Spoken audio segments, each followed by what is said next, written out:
Hello, my name is Hope Roush and I'm a communication specialist at Ohio Valley Bank.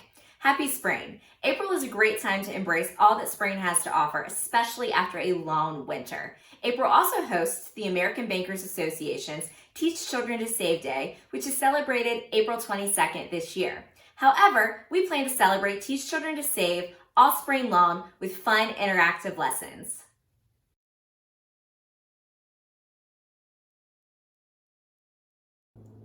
In this Teach Children to Save lesson, we're going to dive a little deeper into the differences between your needs versus your wants. We're also going to check in with a special friend to help them make a very important shopping decision.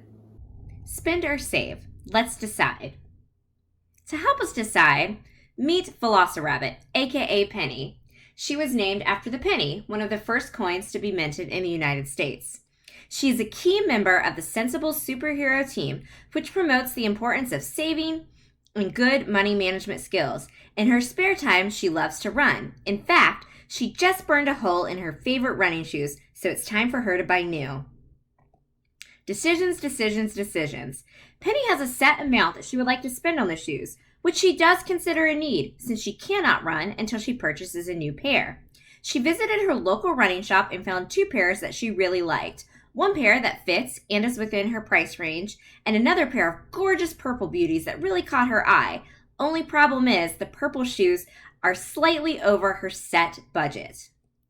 So she needs to really think about what shoes should she purchase. And a way to help her do that is to really determine the difference between a need and a want. Advertisements are designed to trick you into thinking that the item you want is actually a need, and it is your job to recognize the difference. Then you can avoid being tempted into buying something just because all the cool kids have it or it will make me look really cool. Are there times when it's okay to buy something you don't need? Of course. But first, you really need to think about the differences. Examples of basic needs include shelter, clothing, and food. Other things probably will fall into that category of wants. This picture of candy, while candy is a food, is something that would be considered more of a want because you don't exactly get nutritional value from candy, so you don't really need it compared to something like bread or lunch meat or milk. And did you know why they often have candy at the register right before you check out at the grocery store? That's because that's another effort to tempt you into thinking that you really need that item, so you'll make a last-minute purchase. So after you determine the differences between needs and wants, it's time to really make that purchasing decision. So in our case, Penny needs to decide, does she want the shoes that fit her wallet and her feet, or does she really want to get those purple shoes that are going to end up costing her over her set budget? So she needs to ask herself these questions, and these are the same questions that you would ask yourself when it comes to making a purchasing decision. Am I willing to give up other things for it? Will I still be glad I have it next year or even next month? And am I willing to save for a while until I have enough money?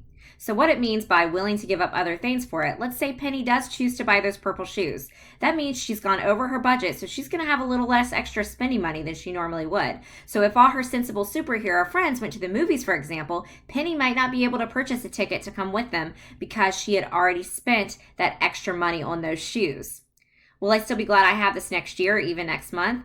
Probably in the next year, Penny's going to need new running shoes. And the next month, that's really kind of up to her. Those purple shoes might still be looking pretty, but as she looks at the purple shoes, she might realize, man, I should have bought the regular ones that fit my feet and my budget so I could have this extra money to go do things that I want with my friends, like going to the movies or going to a concert. Am I willing to save for a while until I have enough money? So that's another major question that you need to ask. Because right now, if Penny does decide to buy those purple shoes that are prettier, she's going to have to save a lot more money to buy other things that she really wants. So in conclusion, when Penny asked herself these questions, she decided that her plain sneakers were both the perfect fit for her feet and budget. While she really did like the look of the pretty purple shoes, she knew that she wanted to have that extra money set aside to save for other things that she really wanted, such as another entry fee into her next running marathon. Remember, it's never too early to start saving and to start practicing good money management skills, such as familiarizing yourself with budgeting. While we are celebrating Teach Children to Save all spring, it's important to make saving a priority all year. For additional lessons and content, you again want to go to our website, www.ovbc.com, with a parent or guardian, and then you want to go to Kids, and you're going to want to click on Virtual Classroom. In the OVB Virtual Classroom, you're going to find free downloads for things like a savings plan and that Candy Cash game.